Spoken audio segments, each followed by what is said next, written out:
साहब जो खैर, एडवोकेट शफकत अली, एडवोकेट शफायत अली मेतलो साहब जो खैर, पंजी बारगाह में उहद जबल जेडो लिखण कबूल फरमा।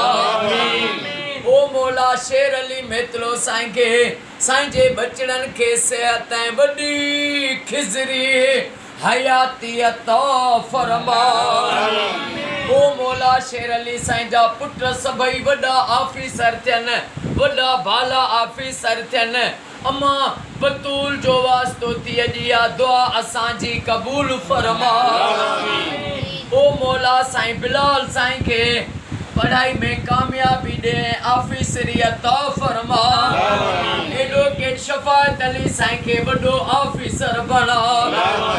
शफायत अली साईं जी भेण डॉक्टरानी मुंहिंजी भेण जीजल के सेहत वडी हयाती अता फरमा।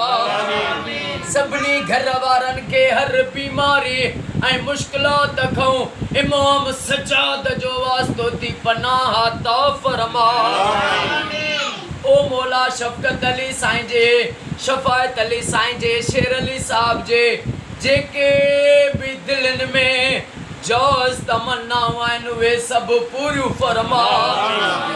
मौला हे घर ऐं घर वारा तुंहिंजे साम्हूं आहिनि, तुंहिंजी पनाह में आहिनि। हिननि जा क़यामत ताईं सजण साम्हूं कजां ऐं हिननि जे दुश्मननि खे निस्तो नाबूद फरमा।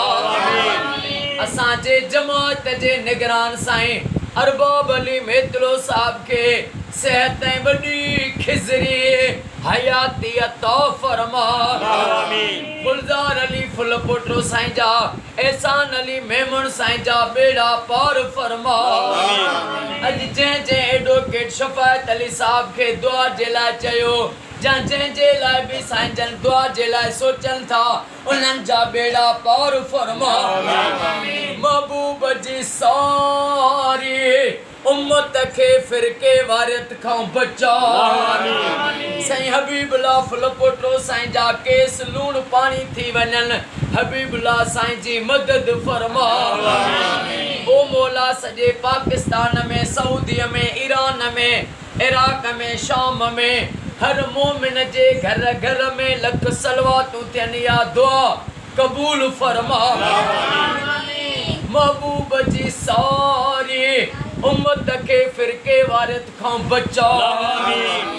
ओ मौला असांजे वतन पाकिस्तान के ऐं वतन जी पाक फौज आर्मी के पंहिंजे हिफ़्ज़ अमान ऐं हर मोड़ ते कामयाबी फतेह इज़्ज़त अता फरमा। इन्नल्लाह व मलाइकतहू युसल्लूना अलल नबी या अय्युहल्लज़ीना आमनू सल्लु अलैहि व सल्लिमू तस्लीमा।